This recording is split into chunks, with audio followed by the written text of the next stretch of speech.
राय नमः।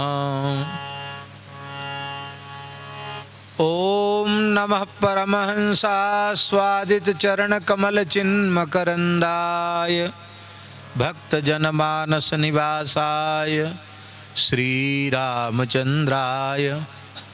वागीशायस्य वदने लक्ष्मीर्यस्य च वक्षसि यस्यास्ते हृदये संवित्तं नृसिंहमहं भजे।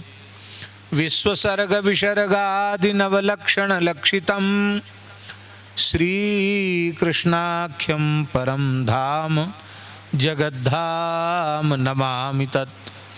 प्रह्लाद नारद पराशर पुंडरीक व्यासाम्बरीश शुक शौनक भीष्मदाल्भ्यान् रुक्मांगदार्जुन वसिष्ठ विभीषणादीन् पुण्यानिमान् परम भागवतान् नमामि। वाञ्छाकल्पतरुभ्यश्च कृपा सिन्धुभ्य एव च पतितानां पावनेभ्यो वैष्णवेभ्यो नमो नमः। श्री सीतानाथ समारंभां श्रीरामानन्दार्य मध्यमाम् अस्मदाचार्य पर्यन्तां वन्दे गुरुपरम्परां। नमो गोभ्यः श्रीमतीभ्यः सौरभेयीभ्य एव च नमो ब्रह्मसुताभ्यश्च पवित्राभ्यो नमो नमः। नमामि गंगे तव पाद पंकजं सुरासुरैर्वन्दित दिव्यरूपं भुक्तिं च मुक्तिं च ददासि नित्यं भावानुसारेण सदा नराणां। विष्णुपादाब्ज संभूते गंगे त्रिपथगामिनि ब्रह्मद्रवेति विख्याते पापं मे हर जाह्नवी दुःखं मे हर जाह्नवी कष्टं मे हर जाह्नवी। विश्वेशं माधवं ढुंढिं दंडपाणिं च भैरवं वन्दे काशीं गुहां गंगां भवानीं मणिकर्णिकां। श्री उत्तरकाशीश्वराय श्री विश्वनाथाय नमः। भक्त भक्ति भगवंत गुरु चतुर्नाम बपु एक, इनके पद वंदन किए नाशे विघ्न अनेक। वंदौ गुरुपद कंज कृपा सिंधु नर रूप हरि महामोह तम पुंज जा सुबचन रवि कर निकर।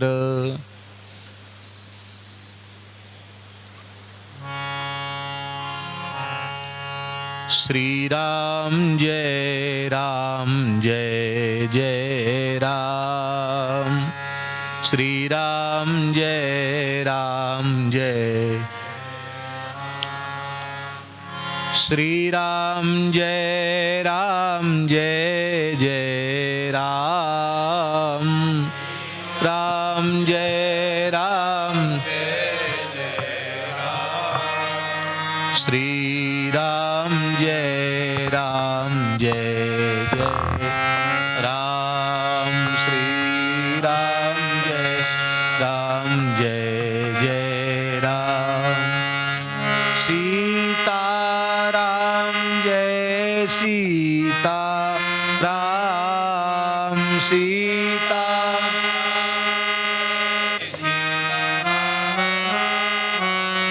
राधे श्याम जय राधे श्याम। राधे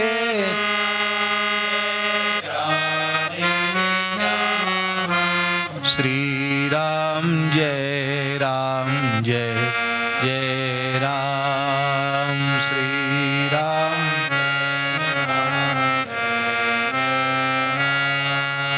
सीता राम जय सीता राम सीता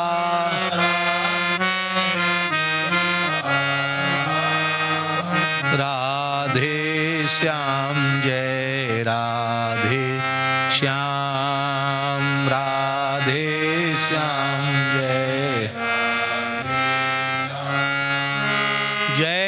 रघुनंदन जय सिया राम।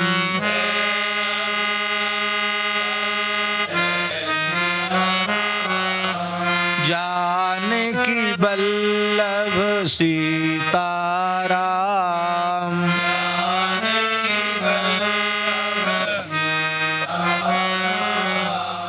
कमला विमला मिथिला धाम।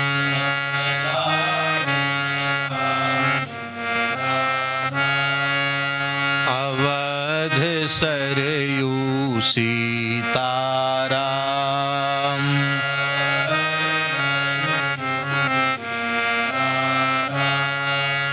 जय नंद नंदन जय घनश्याम।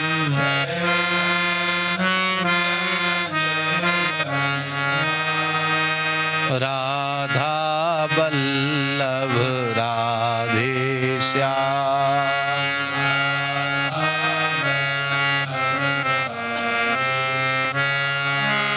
जय जय श्यामा जय जय श्याम। जय जय श्यामा जय जय श्री वृंदावन धाम। जय जय श्री वृंदा। श्री राम जय राम जय जय राम। श्री राम जय राम। जय गौ माता जय गोपाल।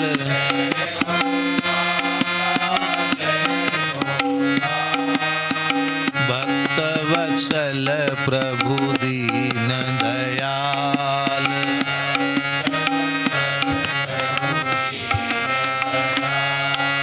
श्री राम जय राम जय जय राम।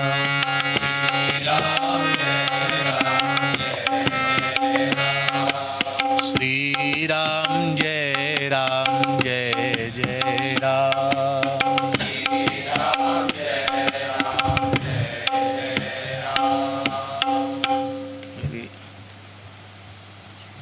यहाँ फिर मेरे पास इधर।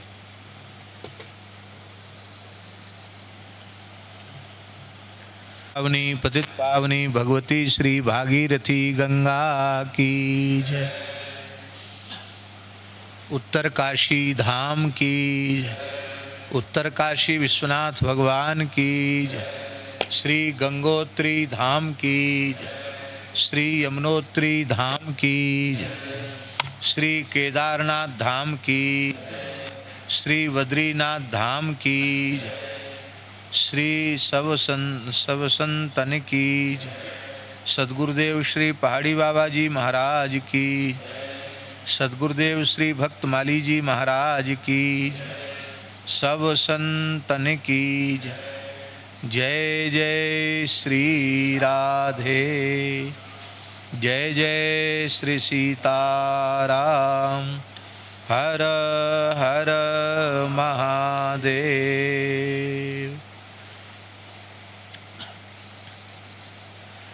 भगवान की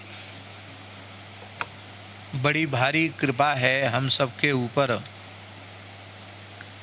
कि इतने दिन तक त्रिभुवन पावनी पतित पावनी भगवती श्री गंगा जी के तट पर परम पवित्र उत्तरकाशी क्षेत्र में गंगोत्री धाम क्षेत्र में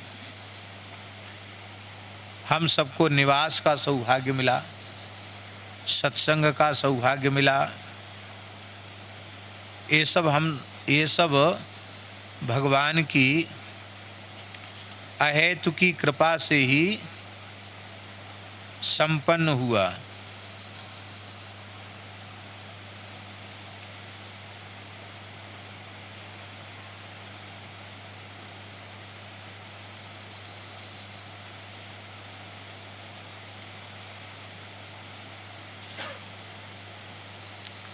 तो भगवान की बड़ी भारी कृपा हम सबके ऊपर है। ऐसी ही कृपा हम सबके ऊपर निरंतर बनी रहे, ऐसी गंगा जी से प्रार्थना है।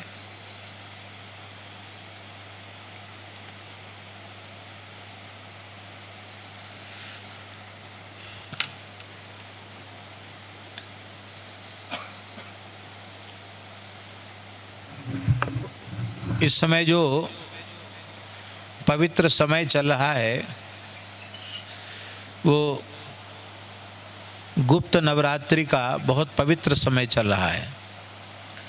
वैसे तो पुराणों के अनुसार प्रत्येक महीने के शुक्ल पक्ष में प्रतिपदा से लेकर नवमी पर्यंत नवरात्रि होती है, जिसको कहते हैं वर्ष नवरात्रि।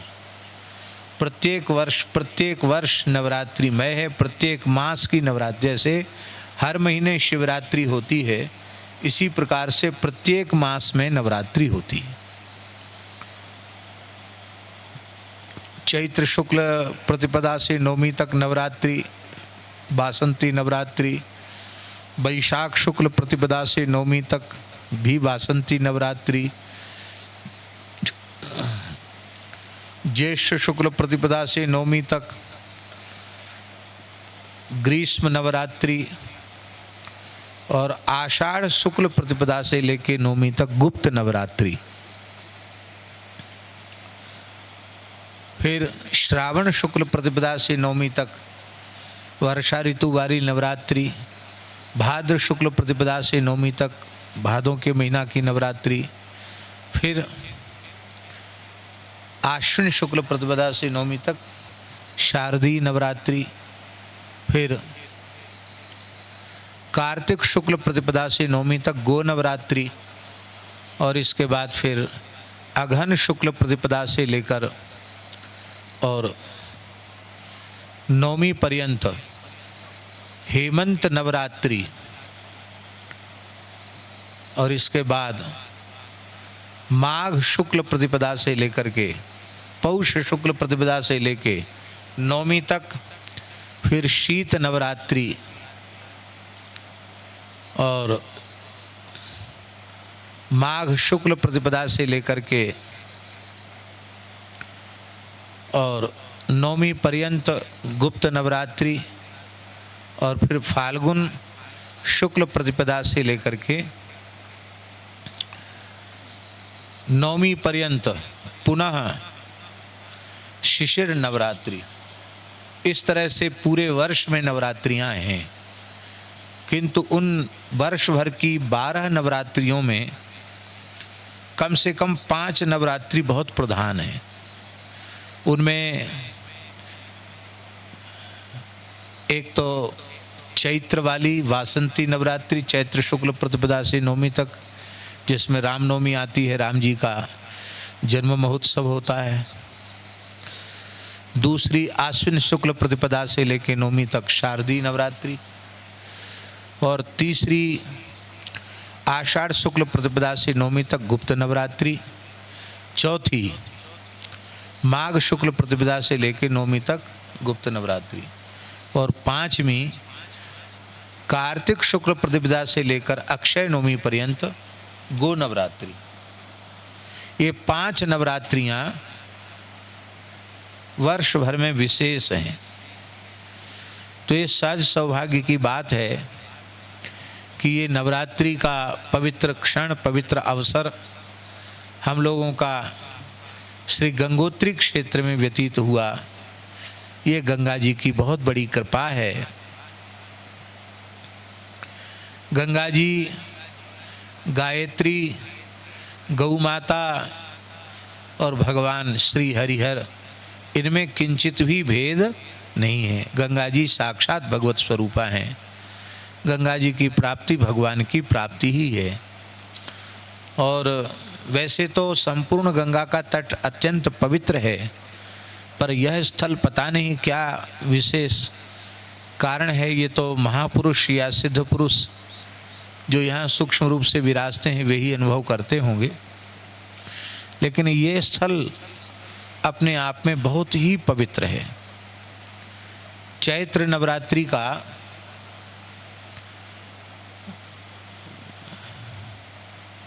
परम अवसर, पवित्र अवसर था जिसे वासंती नवरात्रि कहते हैं। और उसमें श्री हरिहरानंद तपोवनम में, जो यहीं मनेरी के निकट स्थित है, वहाँ हम नवरात्रि अनुष्ठान तो उसको नहीं कह सकते, लेकिन हाँ मौन थे। और मौन रहने में बड़ा लाभ है। मौन रहने में समय बहुत बच जाता है, मिलने जुलने का भी समय। फिर बातचीत करो तो लोग मिलते जुलते हैं, बातचीत नहीं करो तो महाराज तो बोलेंगे नहीं, तो लोग मिलने जुलने वाले भी नहीं। 9 दिन तक किसी का स्पर्श भी नहीं कर रहे थे। तो उस समय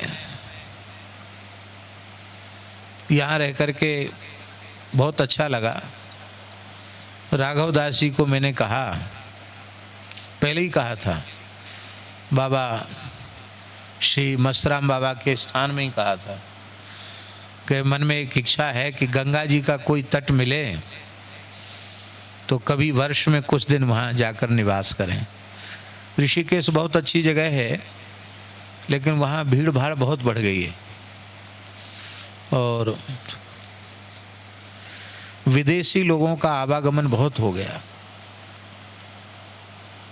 फॉरेनर्स जो हैं विदेशी, वो आते हैं, लोग घूमने तो मिल जाएंगे, उनका दोष नहीं है। वो जिन क्षेत्रों से, जिन देशों से आते हैं, उन देशों के संस्कार ही ऐसे हैं। तो उनके कहने का खुलकर कहें तो उनकी जो अपनी विकृतियां हैं, स्वाभाविक विकृतियां, वो जहाँ जाते हैं वो विकृतियां भी समाज में फैलती ही हैं। तो वो सब भी वहाँ है ही।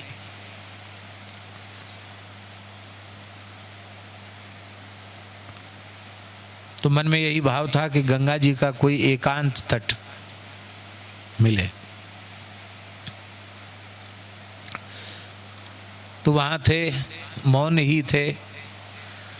पर उसी समय इन्होंने कहा कि यहाँ कई जगह गए। बोले आप देख लो केवल। तो कई जगह इन्होंने दिखाया, ये है, ये है, ये है, ये है, कई जगह बात भी की, पर मन को स्वीकार नहीं हुआ। यहाँ जब ये भीतर लेके आए इस स्थल में, उस समय यद्यपि इस स्थल की परिस्थिति बहुत अच्छी नहीं थी। गंदी चीज़ पीने वाली बोतलें यहाँ पड़ी हुई थी, टूटी फूटी बोतलें भी बहुत थी, गंदगी भी थी। और वहाँ कोई ऐसा वातावरण नहीं दिखाई पड़ रहा था कि यहाँ कुछ सात्विकता है। एकांत जगहों का उपयोग लोग इसी प्रकार से करते हैं। ऐसा जितना अच्छा अब लग रहा है ऐसा उस समय नहीं था। लेकिन यहाँ जैसे ही आए, आकर के बस पट्टी पर बैठे, तो मन ने यह कहा कि यदि गंगा जी चाहती हों कि हमारे तट पर संत निवास करें और यही स्थल यदि मिले तो ठीक है, और नहीं तो जैसी भगवत इच्छा। फिर कोई मन में ऐसी भावना नहीं, जो फिर तो कहीं भी आकर के, कभी मन हुआ तो कहीं 5 दिन 7 दिन 10 दिन कहीं भी आकर रह सकते हैं, पर ये स्थल मिले। तो मैंने इनको संकेत किया। और मौन लेने में बड़ी समस्या भी होती है, क्योंकि या तो इशारा करो और समझदार बहुत अधिक न हो, राघव दास जी जैसा समझदार हो। तो हमने इशारा किया, लेकिन ये समझ नहीं पाए। फिर वहाँ जाकर मैंने कागज पे लिखा, क्यों हरिहरानंद गुरुकुलम में जाके, क्यों कागज कलम थी नहीं, कागज कलम पर लिखा कि इस स्थान को देख कर के मन में ऐसा लगा है कि यही हो तो अच्छा है। फिर ये प्रयत्न में लगे। यहाँ के क्षेत्रपाल देवता श्री कंडार देवता ने भी बड़ी कृपा की, काशी विश्वनाथ भगवान ने कृपा की, गौ माता ने कृपा की। और राघव दास जी का तो ऐसा विश्वास है कि यहाँ हमारे मूल पुरुष पहाड़ी बाबा जरूर कभी न कभी विराजे होंगे। उन्होंने तप किया होगा अवश्य इस स्थल पर, और उसकी कुछ अनुभूति भी इनको भगवत कृपा से हुई। ये जो जहाँ अभी कुटिया बनी है हमारी, इधर ये गौशाला है, इसके बीच में इसी जगह पर धूना पर बैठे हुए मूल पुरुष श्री स्वामी पहाड़ी बाबा का एक ही महापुरुष को दर्शन हुआ है। हाँ हाँ हाँ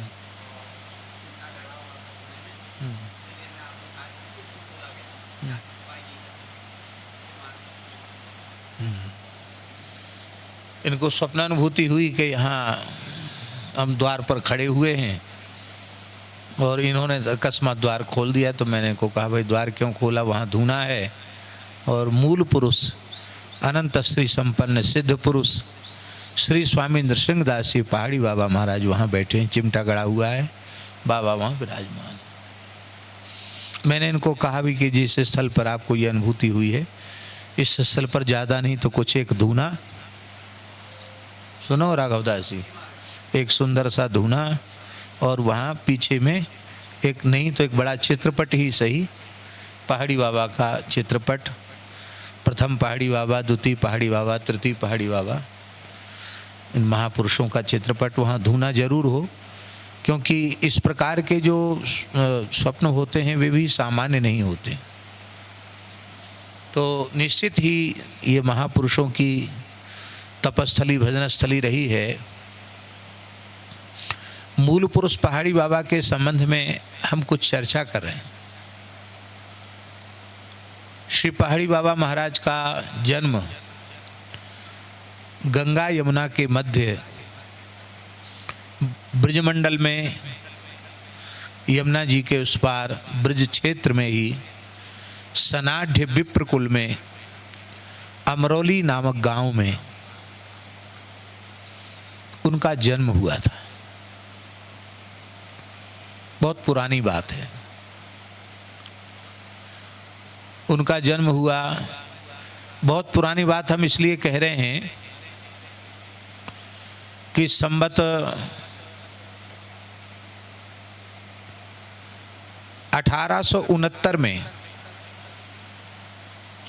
उन्होंने जीवित समाधि ली। किस संवत में? संवत 1869 में। इस समय संवत 2081 चल रहा है। कितने वर्ष हो गए हैं? बोलो। गलत अर्थ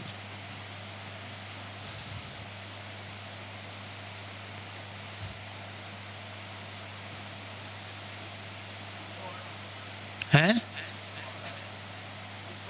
208 ना? आप बोले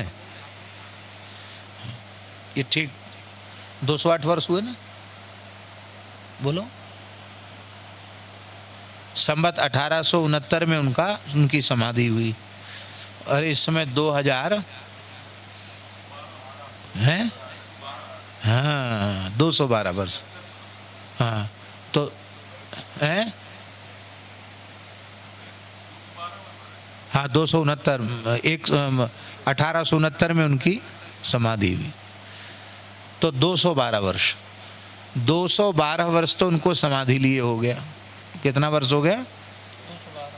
212 वर्ष जीवित समाधि लिए, जीवित अवस्था में ही समाधि में बैठ गए और 150 वर्ष की आयु तक वो विराजमान रहे। तो इसके 212 वर्ष से 150 वर्ष पीछे चले जाओ, हैं? हाँ 362। तो 362 वर्ष पहले उनका जन्म हुआ था। कार्तिक पूर्णिमा को ही उनका जन्म हुआ और 150 वर्ष की आयु में कार्तिक पूर्णिमा को ही उन्होंने समाधि ली। बहुत से महापुरुष होते हैं वो साधन सिद्ध होते हैं और बहुत से महापुरुष होते हैं वे जन्म सिद्ध होते हैं। तो श्री पहाड़ी बाबा जन्म सिद्ध थे, ऐसा हमने गुरु परंपरा से सुना है। सुनने में तो ये आता है कि उनके वो जन्म लेते ही समाधि में बैठ गए थे। जन्म लेता हुआ बालक बैठ सकता है क्या? पर जन्म लेने के बाद अभी शरीर की सफाई भी नहीं हुई थी, नालोच्छेदन भी नहीं हुआ था और बाबा समाधि में बैठ गए। ऐसा उनका दिव्य जीवन चरित्र है। 5 वर्ष की आयु जब उनकी हुई तो वे प्रायः ध्यान में ही रहते थे। 5 वर्ष की आयु में वे एकांत खोजते थे। घर में परिवार बड़ा था और पहाड़ी बाबा 6 भाई थे। कितने भाई थे? आजकल तो हिंदुओं की संख्या घटती चली जा रही है, और 6 में सबसे छोटे थे पहाड़ी बाबा, माने छठे थे। 5 भाई इनसे बड़े थे। तो 5 वर्ष की आयु में ये, अब घर में तो इतने बालक हैं, बच्चे हैं, तो कुछ ना कुछ हल्ला गुल्ला होता, तो कहीं भी एकांत खोज के वहीं अपने ध्यान में भजन में चले जाते थे। 5 वर्ष की आयु में ये गांव के बाहर जंगल में एक विशाल पीपल का वृक्ष था। वो भीतर से खोखला हो गया था, पोला था। उस पीपल के खोह में होते ना बड़े वृक्षों में बीच में खाली हो जाते, खोल हो जाता है, उस खोल में वो उतर गए और वहीं समाधिस्थ हो गए। अब पूरे घर में हलचल मच गई कि वो छोटा बालक कहाँ गया, 5 साल का बालक कहाँ गया, कहाँ गया, कहाँ गया। चारों ओर खोज की गई लेकिन कहीं वो मिले नहीं। अंत में घर में ये निश्चय हो गया कि वो बालक तो लगता है अब है नहीं। इतना छोटा बच्चा कहीं भाग के तो जा नहीं सकता है। उन जमानों में जंगल भी खूब थे और शेर चीते भी, हिंसक जीव भी थे। तो ये भी संभावना व्यक्त की गई कि शायद अब वो बालक नहीं है। बड़े दुखी थे पिता माता। 7 दिन व्यतीत हो गए। कितने दिन? 7 दिन। 7 दिन के बाद कुछ गैया चराने वाले जो गांव के ग्वाले थे, आप लोग समझ रहे हैं ना हमारी बात, ग्वारिया गैया चराने वाले, वो वहां से निकले तो स्वाभाविक रूप से एक गैया चराने वाले ग्वारिया ने वो झांक करके खोल में देखा, तो देखा कि पंडित जी का बालक तो वहीं बैठा, पद्मासन में बैठकर उस समाधि में बैठे थे। ये उनके जीवन की पहली समाधि थी जो 1 सप्ताह 7 दिन लगातार एक आसन से वो समाधि में बैठे रहे। उस पीपल को लोग टूड़ा पीपर कहते थे, गांव के लोग। उस पीपल से उन्होंने घर जाकर सूचना दी कि आपका बालक तो वहां बैठा है। फिर इनको बाहर निकाला, समाधि उनकी खुली, घर लेके आए। तो उस समय बचपन में ही इनका नाम पड़ गया टूड़ा बाबा। क्या नाम पड़ गया? वो टूड़ा पीपल था, उसमें समाधि लग गई थी, इसलिए लोग, गांव के लोग उनको टूड़ा बाबा कहने लगे। इसी गांव में नाम पड़ जाते हैं, टूड़ा बाबा नाम उनका पड़ गया। समय से उनका यज्ञोपवीत संस्कार हो गया, क्योंकि पहले ब्राह्मणों के यहाँ समय से ही यज्ञोपवीत संस्कार हो जाते थे। 8-9 वर्ष की आयु में उनका जनेऊ संस्कार भी हो गया। पर वे सदा अंतर्मुखी वृत्ति में रहते थे। बाह्य क्रिया उनकी प्रायः बाह्य ज्ञान लुप्त जैसा रहता था, इतनी अंतर्मुखी वृत्ति में वो रहते थे। और उनके बचपन के चमत्कार भी बहुत हैं। लोगों का रोग मुक्त हो जाना, किसी की भैंस खो गई, लोग ऐसी मनौती करते, टूड़ा बाबा हम बड़े कष्ट में, हमारी भैंस मिल जाए, उनकी भैंस मिल जाती। ऐसी छोटे मोटे चमत्कार। किसी को भूत प्रेत लगा तो भूत प्रेत ठीक हो जाता, किसी की बीमारी है तो बीमारी ठीक हो जाती। बाबा कुछ बोलते नहीं, अपने आप लोग दर्शन करने आते, प्रणाम करते, उनकी इच्छाएं पूर्ण हो जाती। बाबा 10 वर्ष की आयु के थे तो ध्यान की प्रगाढ़ता और बढ़ती चलेगी। आपको भोजन आदि के लिए भी उनका ध्यान भंग करना पड़ता था, तब भोजन कराना पड़ता था। प्रायः ध्यान में रहते थे। तो एक दिन 10 वर्ष की आयु हो गई थी, उनके बड़े भाई का तो विवाह हो गया था। उस जमाने में छोटे अवस्था में विवाह हो जाते थे। तो बड़े भाई की पत्नी ने, अर्थात इनकी भाभी ने, इनको कहा कि देखो भाई, सबने घर में भोजन कर लिया, तुम भोजन नहीं कर रहे हो, आंख बूंदे कब तक बैठे रहोगे, भोजन कर लो। ये उठे नहीं, ना हिलाया डुलाया। आप उठे तो उसने व्यंग में कहा कि उस समय 14-15 साल की उम्र में तो विवाह हो जाते थे। 14-15 साल की उम्र में विवाह हो जाते थे पुराने जमाने में। माता जी ठीक बोल रहे हैं कि नहीं? छोटी उम्र में विवाह हो जाते थे। अब तो बहुत लंबी लंबी उम्र तक लोग विवाह नहीं करते हैं। उस जमाने में छोटी आयु में विवाह हो जाते। तो विवाह यदि किसी को गृहस्थाश्रम में जाना है, प्रवृत्ति में जाना है, तो हर आश्रम की एक अवधि है, तो समय से ही गृहस्थाश्रम में प्रवेश करना चाहिए। बहुत लंबी अवधि बीत जाने के बाद, जैसे आजकल होता है 25-30 वर्ष, 30-35 वर्ष के भी हो गए और विवाह नहीं हुआ, फिर क्या बुढ़ापे में करोगे विवाह? फिर बच्चे बड़े होंगे तब क्या हालत होगी, उनका संस्कार भी नहीं कर पाओगे। उसके पहले भगवान के यहाँ जाना पड़ेगा। तो गृहस्थाश्रम का जो सुख है, प्रवृत्ति का सुख है, वो सुख भी फिर नहीं रह जाता। इसलिए समय से विवाह नहीं किया और मन में यदि सौभाग्य से वैराग्य है, तो इस साधना के मार्ग को ही चुनना उत्तम पक्ष है। समय सुहावन गारी विराजा, समय से गाली भी अच्छी लगती है, और समय न हो तो स्तुति भी अच्छी नहीं लगती है। विवाह के समय माताएं गाली गाती हैं, वो भी लोगों को अच्छी लगती है। गाली देती कि नहीं, गाली गाती हैं, तो वो सबको अच्छी लगती, किसी को खराब नहीं लगती है। इसलिए प्रत्येक आश्रम का समय निश्चित है। 25 वर्ष की आयु तक का समय ब्रह्मचर्य का है और 50 वर्ष की आयु तक का समय गृहस्थाश्रम का है। 50 वर्ष पूरे हो जाएं गृहस्थाश्रम के, फिर गृहस्थाश्रम की प्रवृत्ति में नहीं रहना चाहिए। 50 वर्ष पूरे हो गए तो वानप्रस्थ और फिर सन्यास। दोनों विधियां हैं, एक आश्रम से आश्रम में जाए, एक सीधे ब्रह्मचर्य से सन्यास में जाए। तो उनकी भाभी ने कहा, अब आप सयाने हो रहे हो, न पढ़ते हो न लिखते हो, खाली आंख मूंद के बैठे रहते हो, और रोटी भी तुमको हिला डुला के खिलानी पड़ती है। ऐसे आंख मूंद के बैठे रहोगे तो तुमको रोटी कौन खिलाएगा? आप समझे कि नहीं समझे? सब भाई अलग अलग हो जाएंगे तो तुम आंख मूंदे बैठे रहोगे, ना खेती करोगे, ना कुछ उपार्जन करोगे, तो तुमको रोटी कौन खिलाएगा? ये उसके कहने का आशय था।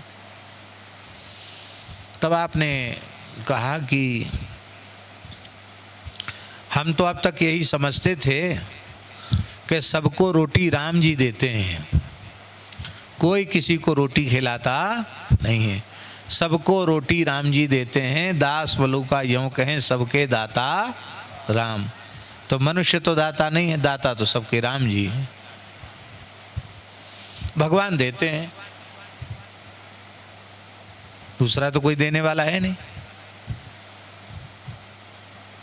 तो तुम्हें अहंकार है कि हम रोटी देते हैं, हम रोटी खिला रहे हैं, तो ठीक है, आज से तुम्हारी रोटी नहीं खाएंगे। मनुष्य की दी हुई रोटी खाएंगे ही नहीं, और राम जी का दिया हुआ ही खाएंगे। नहीं खाते हैं, नहीं खाया। अब ये तो प्राय उस ध्यान समाधि में रहते ही थे, तो ऐसे ही समझा कि चलो बालक है, रूस गया है, भूख लगेगी फिर मन जाएगा, फिर खा लेगा। 10 साल में कोई बहुत बड़ी उम्र थोड़ी होती है, होती बड़ी उम्र 10 वर्ष की, तो 10 वर्ष की आयु है। और आपने कुछ नहीं ग्रहण किया, खाया नहीं, और उसी रात्रि को आपने ग्रह त्याग कर दिया। घर छोड़ने के लिए इतनी छोटी सी घटना घटी, केवल मात्र 10 वर्ष की आयु में ग्रह त्याग कर दिया। और विचरते हुए वे भारतवर्ष में पता नहीं कहाँ कहाँ विचरे होंगे, कितने समय तक विचरण किया होगा पैदल। और विचरते हुए फिर वो डाकोर पहुँचे। डाकोर जानते हैं, गुजरात में है। वहाँ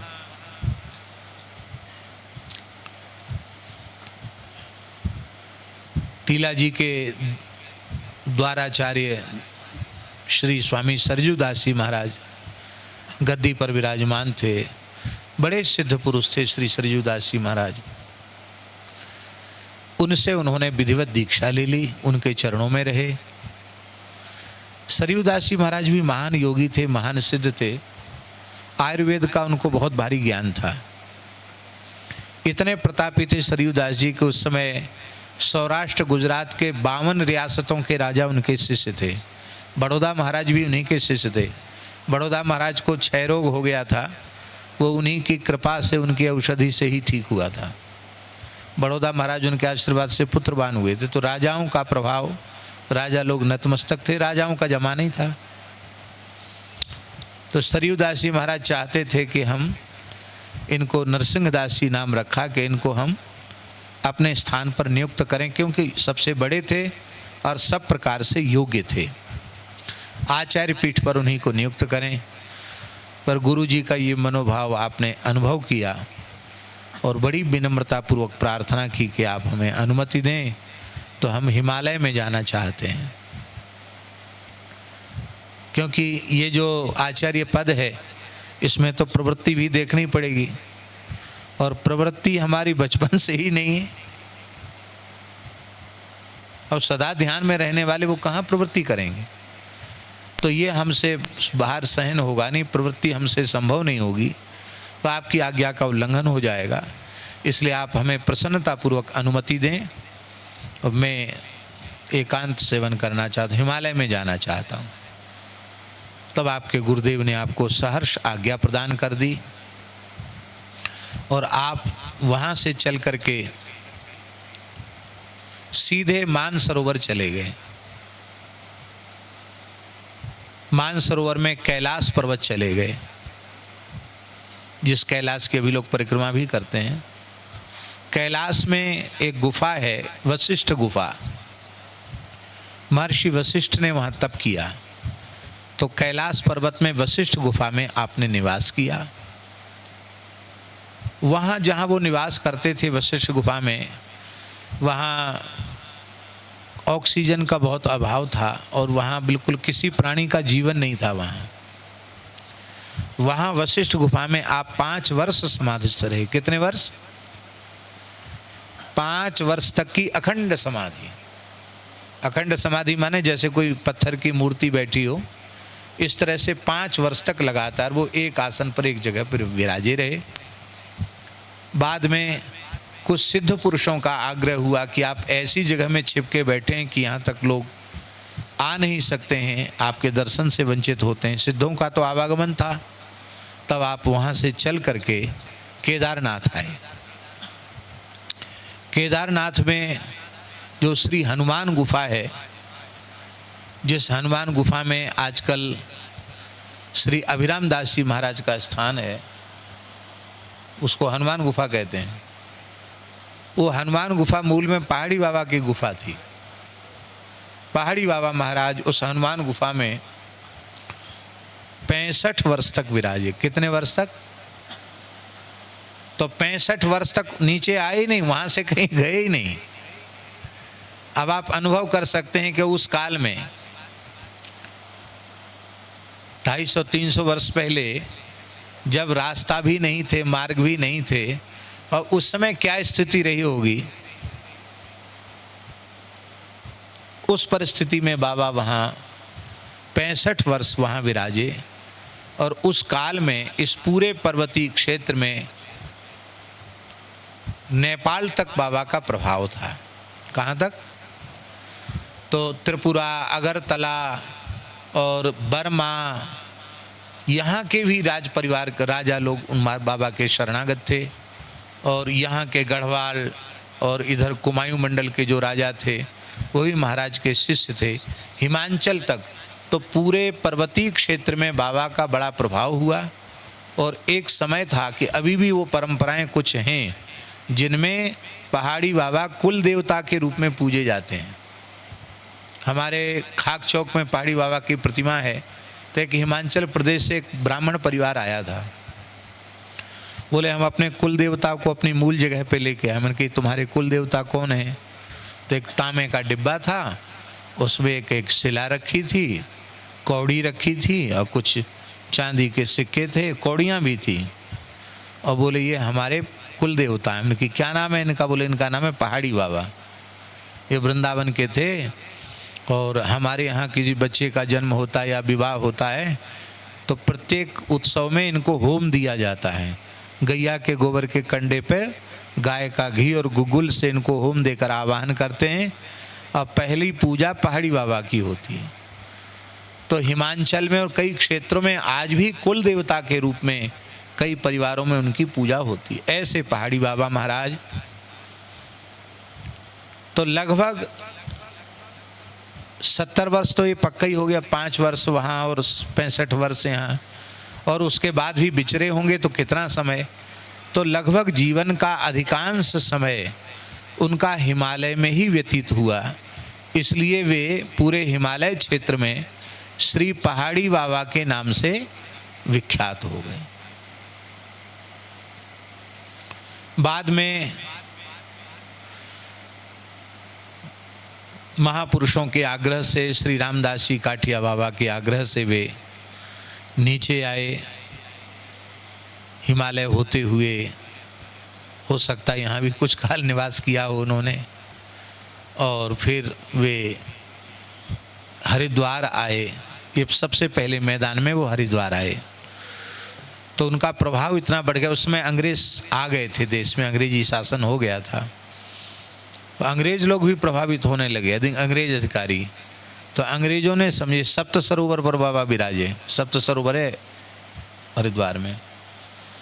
तो अंग्रेजों ने इनको समझा कि कहीं हमारे लिए हमारी सत्ता को पलट न कर दें।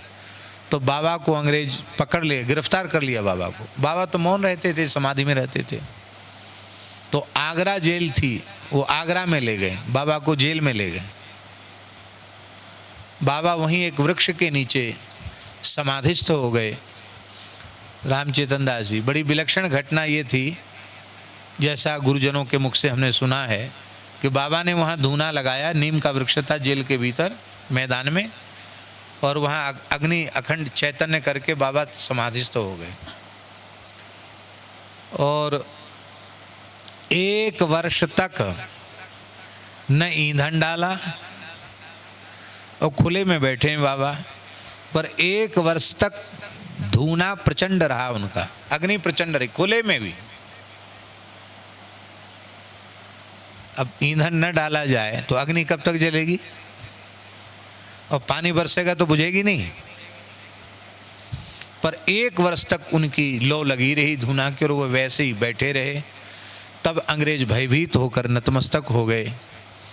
उसमें लॉर्ड कैनिंगम या क्या नाम था, गवर्नर था, उसको संतान नहीं थी। उसने प्रार्थना की तो बाबा की कृपा से उसको संतान हुई, और फिर अंग्रेज लेके उनको कलकत्ता आए, क्योंकि उस समय कलकत्ते में ही अंग्रेजों का प्रभाव था। लेकिन बाबा तो प्रायः मौन ही रहते थे। वहाँ विक्टोरिया जो क्षेत्र है उसमें बाबा विराजे, और वहाँ से फिर भवानीपुर एक जगह है कलकत्ता में, वहाँ जंगल था उस समय। तो वहाँ अंग्रेजों का अंतिम संस्कार स्थल था एक प्रकार से। वो सेमेटरी कहते, क्या कहते हैं, सैनिटरी कहते हैं, सेमेटरी। अंग्रेजों की सेमेटरी थी, क्रिश्चियनों का भी है कलकत्ता भवानीपुर सेमेटरी। ईसाई परंपरा के अनुसार उनका वहाँ संस्कार होता था अंग्रेजों का। वहाँ एक बंगाली परिवार था, उनके बगीचे में महाराज 1 महीने विराजे। तो वहाँ से फिर वृंदावन आ गए, रुदायन आए, फिर रुदायन कुछ दिन रहने के बाद फिर वृंदावन आकर के बाबा विराज गए। 150 वर्ष की आयु तक बाबा विराजे। अपने जीवन में न कुछ ओढ़ा न कुछ बिछाया, मूंज का आड़बंद मूंज की ही लंगोटी, और जीवन में कभी पैर फैलाकर बैठे नहीं, लेटे नहीं, बैठे ही रहे पूरे जीवन। कभी किसी ने उनको लेटते हुए नहीं देखा। कई कई दिन में उनकी समाधि खुलती थी। और मनुष्य के बनाए हुए किसी स्थान में भी नहीं गए, ना तो अब झोपड़ी भी मनुष्य निर्मित होती उसमें नहीं गए, वृक्ष के नीचे या पर्वत की कंदरा में। वहाँ तो पर्वत की कंदरा है नहीं, तो उनकी समाधि के पास विशाल नीम का पेड़ था, उसी पेड़ के नीचे वो जीवन पर्यंत रहे। उनके शिष्य श्री स्वामी लक्ष्मण दास जी महाराज हुए, वो भी ब्रजवासी विप्र कुल में उनका जन्म था। बलदेव जी के थे, वो भी बचपन के ही महापुरुष थे। उनका भी जीवन बड़ा पवित्र, बड़ा दिव्य जीवन है। और तृतीय पहाड़ी बाबा के रूप में पूज्य गुरुदेव योगीराज परम तपस्वी श्री महाराज जी हुए, जिनका जीवन भी बहुत पवित्र था। लगभग 130 वर्ष की आयु तक वो भी विराजमान रहे और उन्होंने बड़ी दिव्य गति से भगवत धाम प्रयाण किया। तो उन पहाड़ी बाबा का जरूर कुछ न कुछ यहाँ रहा होगा। और परम श्रद्धेय प्रातः स्मरणीय श्री ठाकुर विजय कृष्ण गोस्वामी जटिया बाबा महाराज ने उत्तर काशी और गंगोत्री के मध्य इसी क्षेत्र का संकेत किया है, जिसको उन्होंने ज्ञानगंज कहा। क्या कहा? ज्ञानगंज। बोले यहीं उत्तराखंड के सिद्धों का समागम इसी स्थल पर होता है, ऐसा जटिया बाबा ने अपने ग्रंथ में कहा है। और ये कहा कि अभी वहाँ हैं और जैसे ही बहुत ज़्यादा भीड़ भाड़ जनता बढ़ जाती तो फिर वो आगे बढ़ जाते हैं, ऐसी जगह जगह उनका ज्ञानगंज होता है, ऐसा उन्होंने कहा है। जो भी हो, स्थल बड़ा पवित्र है और हम लोगों को भगवान की कृपा से यहाँ रहने का अवसर मिला।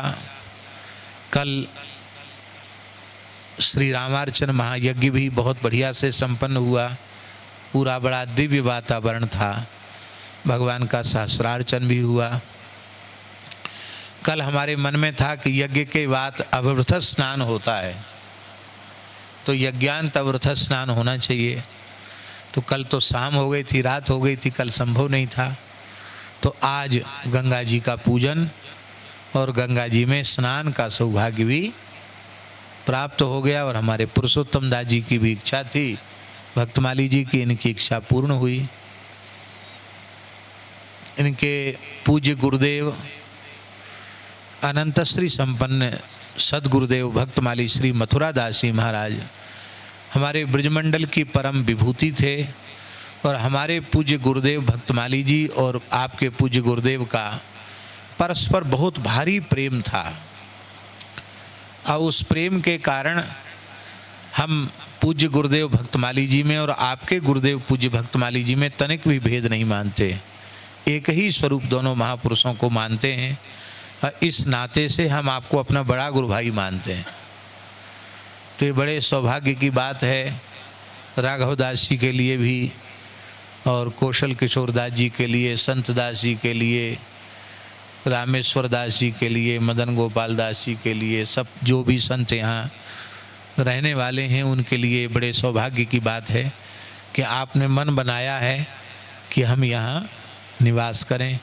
तो ऐसे संतों से ही स्थान की शोभा है जो निरंतर भजन करने वाले हैं। तो ये यहाँ विराजेंगे जब तक शरीर साथ देगा। ज़्यादा ठंड लगेगी तो फिर वहीं आ जाएंगे, जड़खोर गोधाम में तो है ही है। तो यहाँ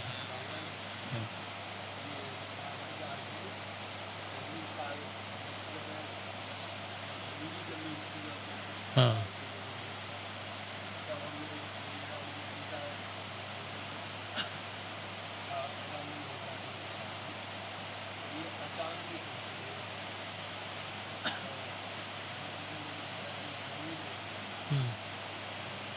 तो श्री पुरुषोत्तम दास जी आपने भी बताई। जी जी हाँ। तो राघव दास जी इनको केदारनाथ मंदिर से स्कूटी पर लेके आए थे, स्कूटी पे लेके आए थे। तो उसी समय इनका मन हो गया। ये तो वस्तुतः तब तट निकटे यस्य निवासा खल वैकुंठे तस्य ही वासा। गंगा जी के तट का निवास, जीते जी वैकुंठ का निवास। वैकुंठ कहो, साकेत कहो, गोलोक कहो, सब एक ही बात है। जीते जी गोलोक धाम, जीते जी वैकुंठ धाम, जीते जी साकेत धाम का निवास गंगा जी के तट का निवास है। तो श्री गंगा जी के तट पर निवास संतों का हो, हम सबका भी हुआ। हमारे मलुक पीठ के वयोवृद्ध संत हैं श्री मुकुंद दास जी, पर ये नाम हम ही जानते हैं, सब लोग नहीं जानते हैं। सब इनका एक ही नाम जानते हैं, लाल बाबा। और वैसे इनका नाम श्री मुकुंद दास जी है। तो श्री लाल बाबा, उनका भी मन कर रहा है कि अभी तो हम कुछ काल आपके साथ हैं, चातुर्मास में पथमेड़ा में भी रहेंगे, उसके बाद इनका जब मन करेगा तो ये भी यहाँ आकर के निवास करेंगे। तो अच्छा है संत यहाँ रहें। और यहाँ रहने वाले राघव दास जी, संत दास जी, कौशल किशोर दास जी, जो भी संत हैं, सबसे हमारी एक ही प्रार्थना है कि यहाँ आने वाला कोई संत दुखी होके न, अत्यंत संतुष्ट होके, प्रसन्न होके यहाँ से जाएं। क्योंकि पैदल घूमने वाले संत और भी कोई देख करके साइन बोर्ड, कोई भी संत आएगा, गाड़ी वाले संत भी भीतर गाड़ी मोड़ देंगे। तो हमारे पास जो भी व्यवस्था है उस व्यवस्था को दे करके संतन को आवत निरखी, मलुकदास जी महाराज ने कहा, संतन को आवत निरख लीजिए कंठ लगाए, हितकर भोजन दीजिए सादर शीस नवाए। दाल भात की भगति है बातन की नाही, मन माने तो कीजिए बूझिए रे माही। हाथ जोड़ खड़े हुजिए जब साधु आवें, शीस काट दीजिए बेखटका जब हरि जस गावें। भोजन आदर भावते ले आगे धरिए, जो परमेश्वर चाहिए तो जीवत मरिए। तीन लोक में सार है टुकड़ा अरु पानी, कह मलूक ते तर गए जिन यहमति ठानी। संतों की श्रद्धा पूर्वक सेवा करेंगे तो सेवा करते करे उन्हीं संतों में कोई ऐसे परम सिद्ध संत भी आ जाएंगे, वे भले ही अवधूत वेश में ही क्यों न हो, कि यदि तुम्हारी सेवा उन्हें प्राप्त हो गई तो तुम्हारा बिना भजन साधन के भी जीवन जन्म सफल हो जाएगा। भजन साधन तो अवश्य करना चाहिए, लेकिन कुछ कमजोर रहेगा तो भी चिंता की बात नहीं। सेवा जीव के कल्याण का सबसे श्रेष्ठ साधन है। बस बात सावधानी इतनी है कि सेवा करने पर हमारे मन में दीनता का भाव बढ़ता चला जाए, हमारी अहम शून्यता बढ़ती चली जाए, तो समझना कि सेवा सही दिशा में जा रही है। और सेवा करते करते हमारा अहंकार पुष्ट होवे तो समझना चाहिए कि सेवा में कहीं न कहीं कोई अपराध हमसे बन रहा है। तो ये विचार हमेशा रखना चाहिए कि सेवा में अहम शून्यता, दीनता, दीनता ही यही दरबार, दीन को आदर रीति सदा चले। ठाकुर सेवा हो, गौ सेवा हो, संत सेवा हो, अतिथि सत्कार हो, फिर कोई भी आने वाला अतिथि वो भगवान का स्वरूप ही है। कोई यहाँ से दुखी होके न जावे। गौ ब्राह्मण संतों की खूब सेवा हो, अतिथि का सत्कार हो। और अभी आपने सुना कि रोटी देने वाले तो राम जी हैं, हम लोग कोई देने वाले तो हैं नहीं। तो सब व्यवस्था अन्न चून की कोई करता नहीं है, लोग अपने प्रारब्ध का खाते हैं, आप केवल निमित्त बन रहे हैं। उनका हिस्सा अपने आप राम जी भेज रहे हैं, अपने आप सब व्यवस्था हो रही है। सब काम करने कराने वाले भगवान हैं, वे ही सब काम कर रहे हैं। मनुष्य कहीं भी कुछ नहीं है, हम कहीं कुछ नहीं हैं, ये भाव मन में भीतर से बना रहना चाहिए। कर्ता कारयिता श्री रघुनाथ जी हैं, कर्ता कारयिता हमारे पूर्वाचार्य चरण हैं, गुरुजन हैं, और बाकी तो हम लोग तो निमित्त मात्र हैं। हमें निमित्त बना के रखा है, ये सौभाग्य की बात है। तो यहाँ निरंतर सेवा का विस्तार हो, गौ सेवा का विस्तार भी हो, संत सेवा का भी विस्तार हो। इतना विस्तार हो कि लोग कहीं से भी भारतवर्ष से उत्तराखंड की यात्रा पे पधारें संत, तो लोग यह विचार करके आवें कि भाई वहाँ गंगोत्री जा रहे हैं तो उत्तरकाशी में मलुक पीठ में जरूर रुकेंगे। वहाँ 2-4 दिन निवास करके जाएंगे, ये भाव उनके मन में आना चाहिए। यथा साध्य सब संतों की कोई आवश्यकता है वस्त्र की, जूता की, छाता की, छड़ी की, ऐसी चीज़ें भी यहाँ व्यवस्था जुटा करके रखना चाहिए कि यात्रा में कि संतों को कोई उनकी व्यावहारिक आवश्यकता है तो वो उसकी पूर्ति हो। ये बीडीओ साहब जी हैं, बड़े संस्कारवान हैं, ये यहाँ से जुड़े हुए हैं। अभी तो आपकी कब तक है यहाँ इस क्षेत्र में सरकारी सेवा?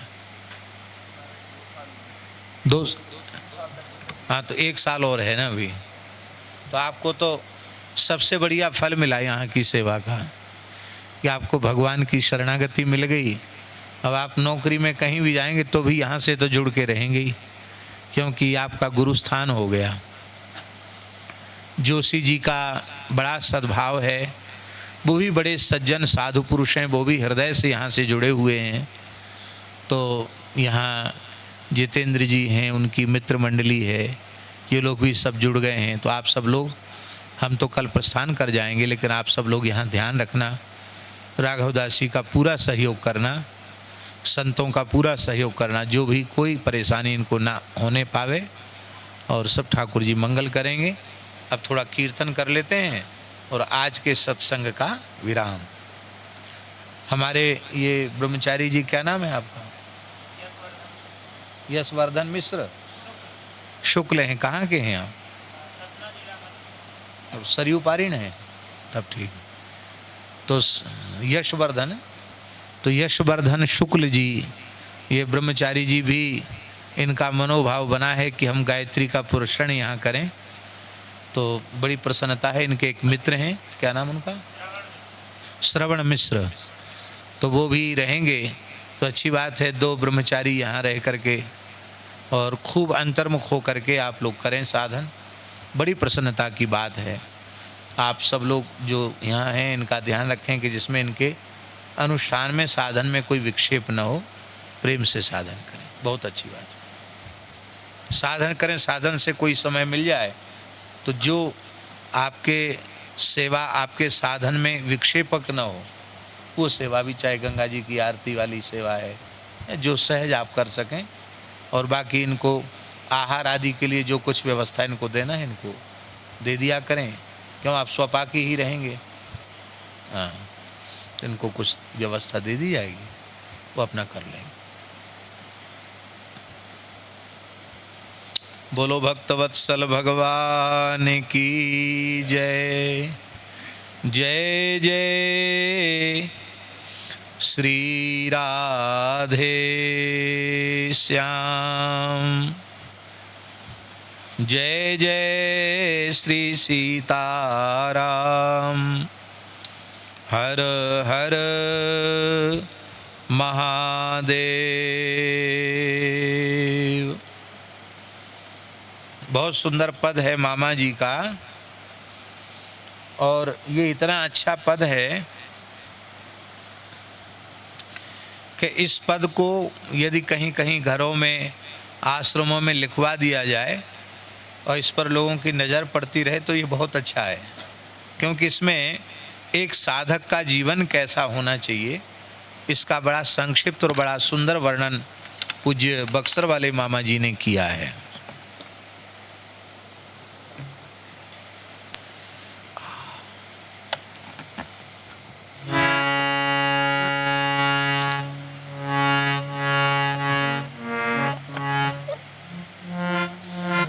शील सदाचार सहित गोविंद गुण गाओ जी, शील सदाचार गोविंद गुण गाओ जी। क्या बजेगा? धाधीना धातीना, दादरा बजेगा। शील सदाचार हित सहित गोविंद गुण गाओ जी, शील सदा गोविंद गुण वही काम करो जाते प्रभु के मन भावो जी।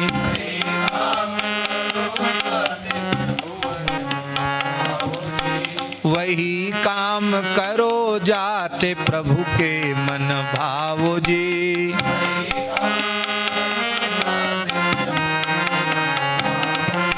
शील सदाचार सहित गोविंद गुण गावो जी।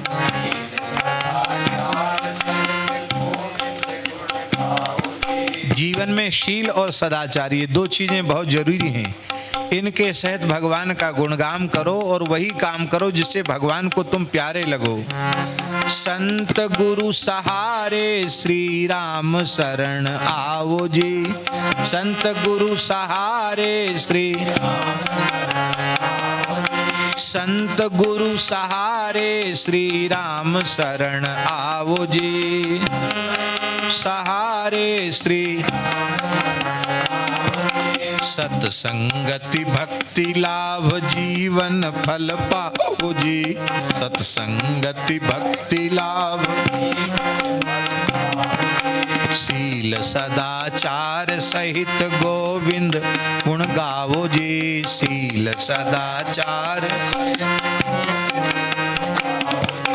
और क्या क्या से बचना है। सुत बित लोकेशणा को मन से हटाओ जी। सुत बित लोकेशणा को मन से हरि को विश्वास दास हरि के कहावो जी। हरि को विश्वास ना पुत्र की इच्छा रखना, न धन की इच्छा रखना, ना मान बढ़ाई की इच्छा रखना, भगवान का विश्वास रखना और भगवान के दास हमें ये भाव मन में सदा रखना। अपने स्वार्थ हित मत किसी को सताओ जी। अपने स्वार्थ हित मत किसी को यथा साध्य शुद्ध प्रेम नेम को निभाओ जी। यथा साध्य शुद्ध प्रेम नेम को शील सदाचार सहित गोविंद गुण गाओ जी।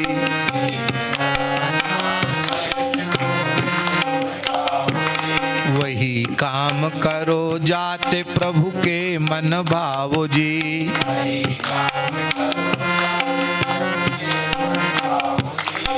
कितना बढ़िया है? अपने स्वार्थ हित मत किसी को सताओ जी।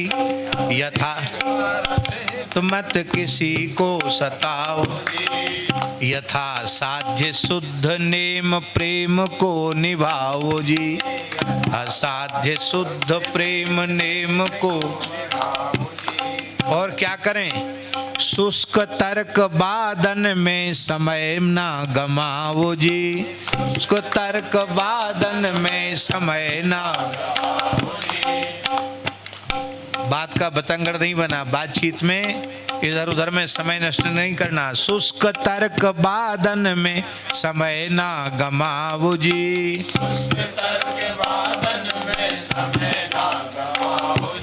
प्रेम मुदित मन ही मन मोहन को ध्याओ जी।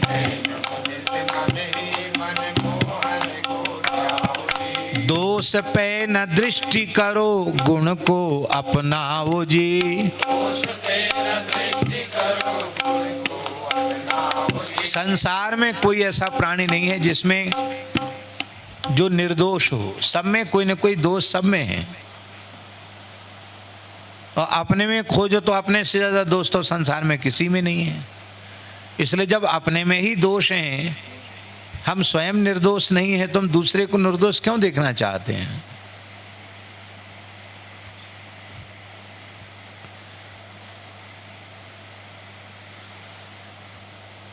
एक बार हम किसी कारणवश मलुक पीठ की बात है, थोड़े दुखी हो गए। पूज्य गुरुदेव भक्तमाली जी विराजमान थे, तो हमने महाराज जी ने पूछा, पंडित जी बड़े उदास हो, क्या बात है? मैंने कहा महाराज जी ऐसी ऐसी बात है बड़ा। महाराज जी बोले, पंडित जी आपने अपने को अच्छा मान रखा है, इसलिए दूसरों की बुराइयां आपको दिखती हैं। आप यह अनुभव कर लो कि हमारे को छोड़कर संसार में सभी प्राणी बहुत अच्छे हैं, तो किसी में दोष दिखेगा नहीं और फिर सब काम बन जाएगा। ये वाक्य सुनकर के मन को बड़ी शांति मिली। आपने अपने को अच्छा मान रखा है, इसलिए दूसरों को आप बुरा समझते हैं। आप और फिर दूसरी बात ये भी कही महाराज जी ने, हम स्वयं अच्छे होते तो हमको अच्छे लोग मिलते, हम अच्छे नहीं हैं इसलिए लगता हमको अच्छे लोग नहीं मिले। तो काम चलाना है, जैसे राम जी ने भेजे हैं उन्हीं से काम चलाओ। ये इसलिए दोष पे न दृष्टि करो, गुण को अपनाओ जी। गाओ। राम नाम रूप गुण में मन को रमाओ जी। नाम रूप गुण में मन को, शील सदाचार सहित गोविंद गुण गाओ जी। वही काम करो जाते प्रभु के मन भावो जी।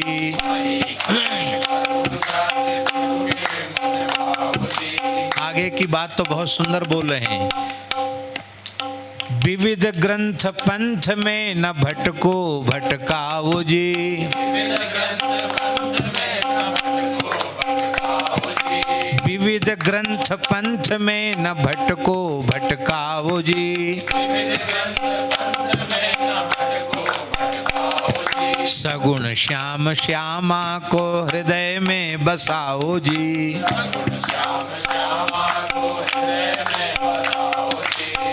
ज्यादा झमेले में नहीं पड़ना। 5 ग्रंथ मेरे विचार से मनुष्य के कल्याण के लिए जीवन में पर्याप्त हैं।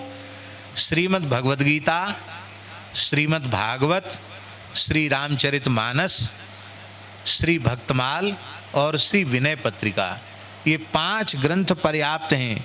इनके अलावा किसी दूसरी पोथी पत्रा को इकट्ठे करने की जरूरत नहीं।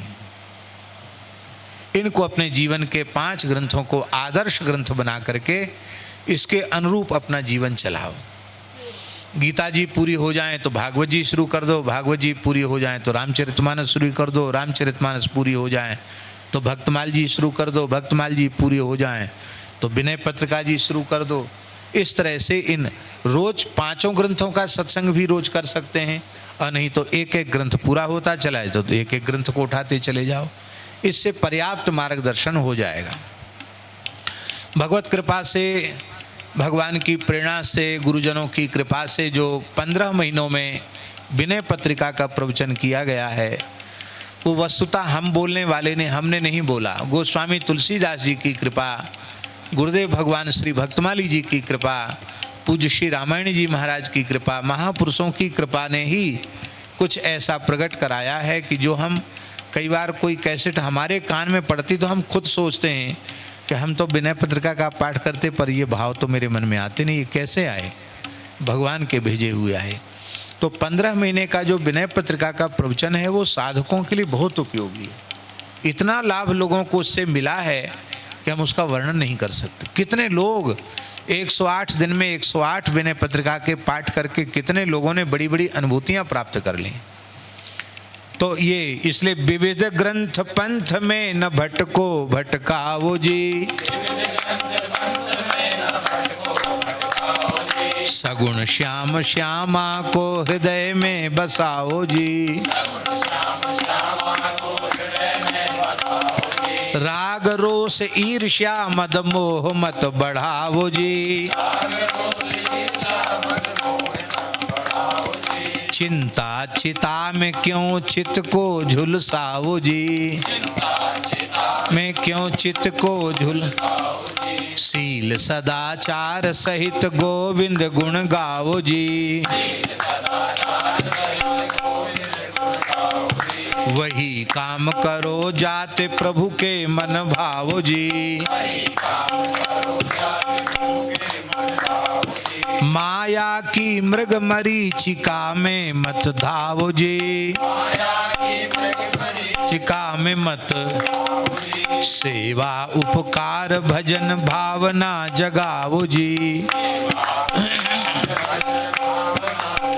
सेवा उपकार और भजन की भावना को जगाओ।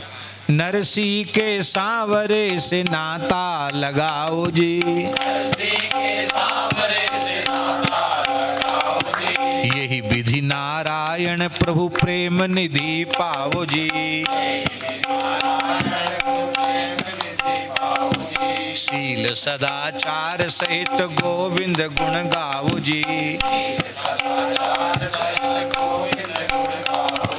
शील सदाचार सहित गोविंद गुण गावो जी। वही काम करो जाते प्रभु के मन भावो जी। वही काम करो जाते प्रभु के मन भावो जी।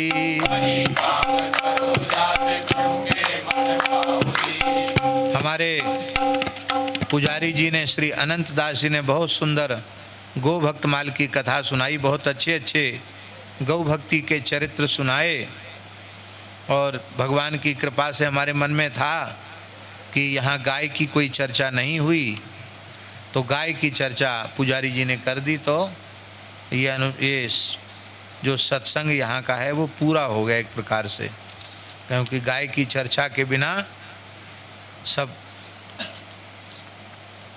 अधूरा है।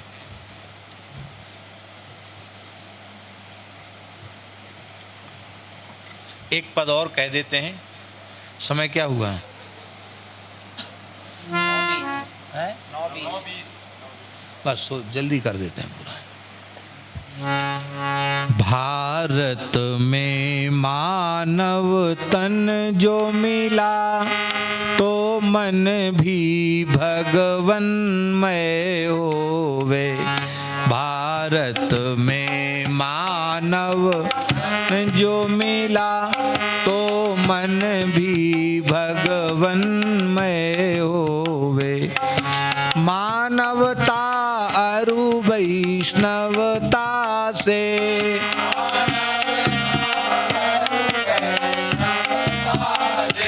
संपन्न सदा तन्मय होवे।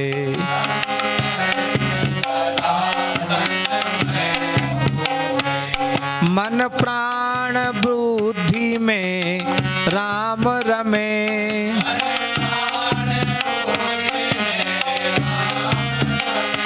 ये सभी रमे प्रभु राम ही में।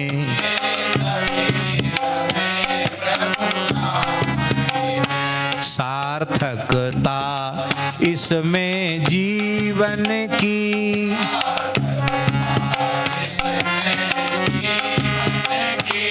प्रभु ही में जीवन लय होवे।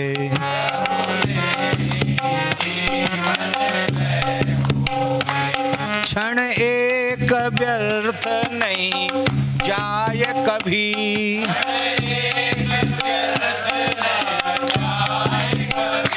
प्रति श्वास श्वास पर चिंतन हो।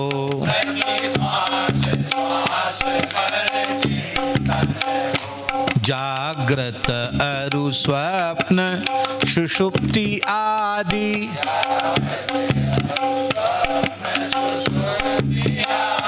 प्रभु की सेवा में व्यय होवे।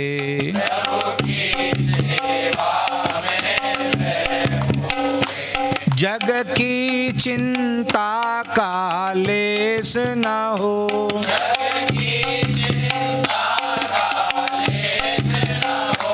प्रभु के गुण गण की चर्चा हो।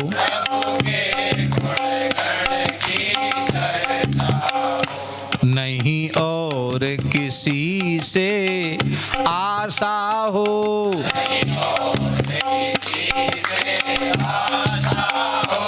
नहीं और किसी से भय होवे।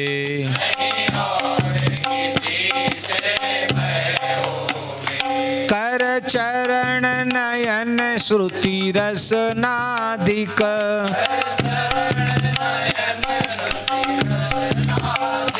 भगवत भागवत परायण हो।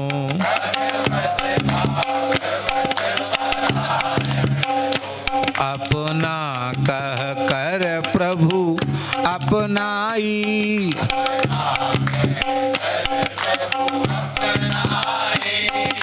ऐसा सौभाग्य उदय होवे,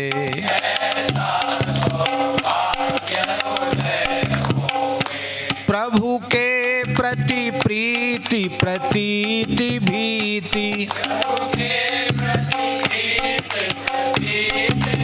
भगवान के प्रति प्रेम, भगवान के प्रति विश्वास और भगवान से डर, ये तीनों चीजें होना चाहिए। प्रभु में सर्वस्व समर्पित हो,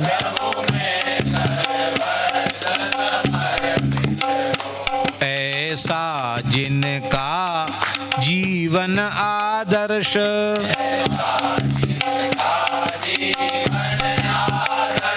उनसे मेरा परिचय होवे,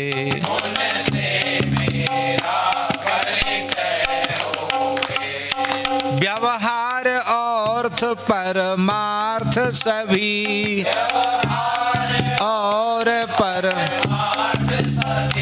नारायण प्रभु के चरणों में,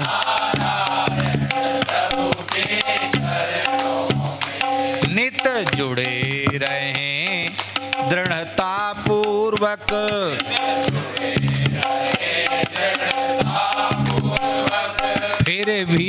फिर तो जीवन चिन्मय होवे,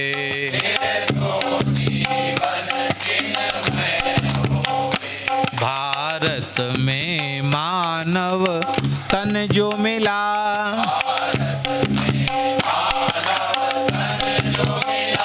तो मन भी भगवन्मय होवे,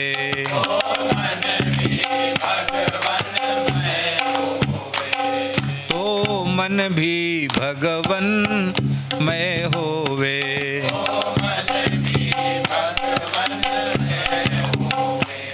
तो मन भी भगवन्मय होवे।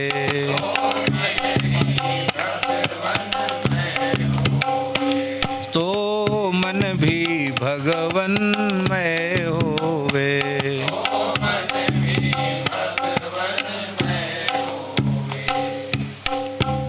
जय जय श्री सीताराम।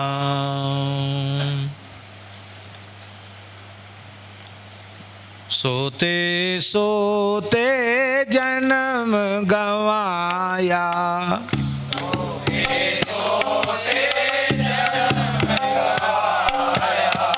सोते हमको तो नींद वैसे भी कम आती है, बहुत कम, यहाँ आने से और कम हो गई, लेकिन पर वस्तुतः जगना भी हम लोगों का सोने के जैसा है। सोते सोते जन्म गवाया,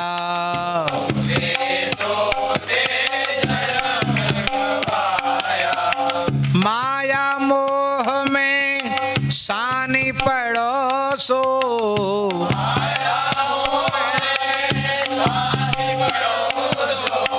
राम नाम नहीं पाया,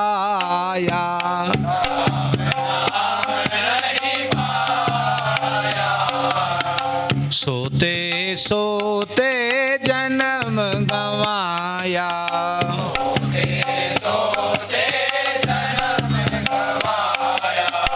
मीठी नींद सोए सुख अपने, मीठी नींद सोए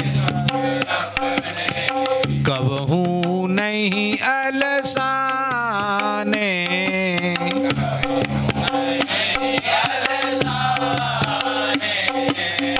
गाफिल होके महल में सोए,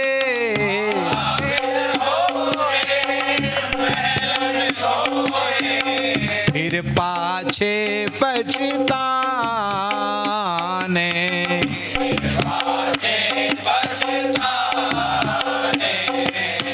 सोते सोते जन्म गवाया,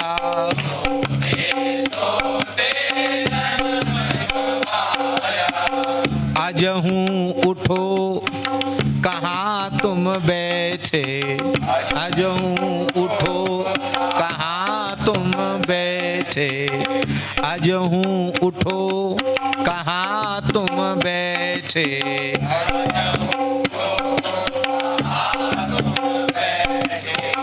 बिनती सुनो हमारी,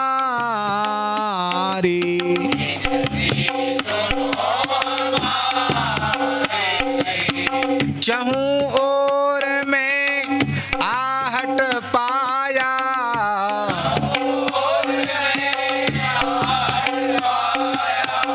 बहुत भई भुई भारी,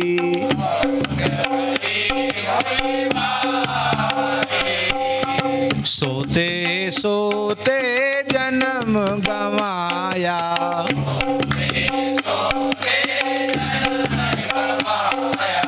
यहाँ इतनी अच्छी बात है, यहाँ रोड का किनारा होने पर भी बड़ी शांति है। इतनी दूरी है कि वो इधर के सुनाई पड़ते हैं ज़्यादा, कोई इनके हॉर्न वगैरह ज़्यादा नहीं सुनाई पड़ते, हलचल पता नहीं चलती ज़्यादा। तो यहाँ तो शाम को 5:30 बजे आरती हो जाए, 7 साढ़े 7 बजे तक ब्यारू कर करा के सब सो जाओ, सबसे बढ़िया। 8 बजे तक ज़्यादा से ज़्यादा सो जाओ, और सवेरे 3 बजे जितने लोग यहाँ रहने वाले हैं 3 बजे आसन त्याग दो। आसन त्याग कर, यहाँ तो राघवदास जी बोलते हैं कि ज़्यादा नहाने वहाने की ज़्यादा ज़रूरत नहीं है, हवा से ही शुद्ध हो जाते हैं, ऐसा ही बोल रहे थे। तो बहुत ज़्यादा शरीर की अनुकूलता ना हो तो ज़्यादा नहा में थोड़ा नहा लो, और नहा करके स्नान करके और फिर अपने 4 बजे से भजन में बैठ जाओ, 6 साढ़े 6 बजे तक। कोई काम नहीं उस समय तक, बढ़िया प्रेम से भजन साधन करो। और संत दास जी सोते रहेंगे देर तक तो कैसे होगा। और दिन में 1-8 घंटे सो लो, विश्राम कर लो तो कर लो, नहीं तो बहुत ज़्यादा ज़रूरी नहीं है। पर 3 बजे आसन त्यागना छोड़ लो, सीख लो, निश्चय कर लो। तो ये भजन की इतनी सुंदर जगह है, दिन में भी भजन कर सकते हो। सेवा से जब अवकाश मिले, गंगा जी की लहरों के पास बैठ गए, गंगा जी का दर्शन करते हुए खूब नाम जप करो। क्या कहना। आहा, बंदी छोर रहत घट भीतर,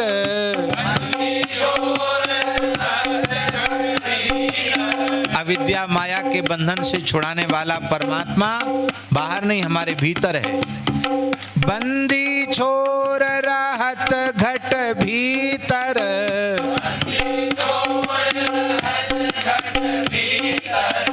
खबर न काहू पाई,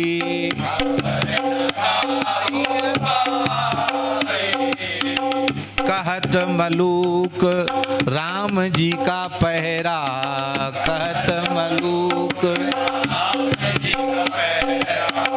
जागो मेरे भाई, जागो मेरे भाई, कहत मलूक राम जी का पहरा,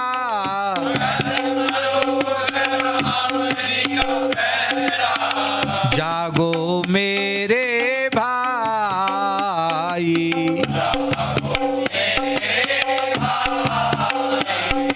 सोते सोते जन्म गमाया, सोते माया मोह में सानी पड़ोसो,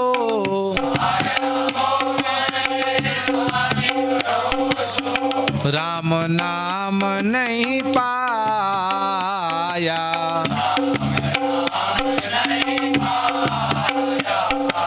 सीताराम सीताराम सीताराम सीताराम, राधे श्याम राधे श्याम राधे श्याम राधे श्याम, सीताराम सीताराम सीताराम सीताराम, राधे श्याम राधे श्याम राधे श्याम राधे श्याम। श्री वृंदावन बिहारी लाल की, उत्तर काशी विश्वनाथ भगवान की, श्री गंगोत्री धाम की, श्री गंगा मैया की, श्री घरैया घोड़ी बद्रीश गौ माता की, श्री पहाड़ी बाबा भक्तमाली जी घरैया घोड़ी बद्रीश गोवंश संरक्षण संवर्धन केंद्र श्री मलुक पीठ उत्तर काशी की जय।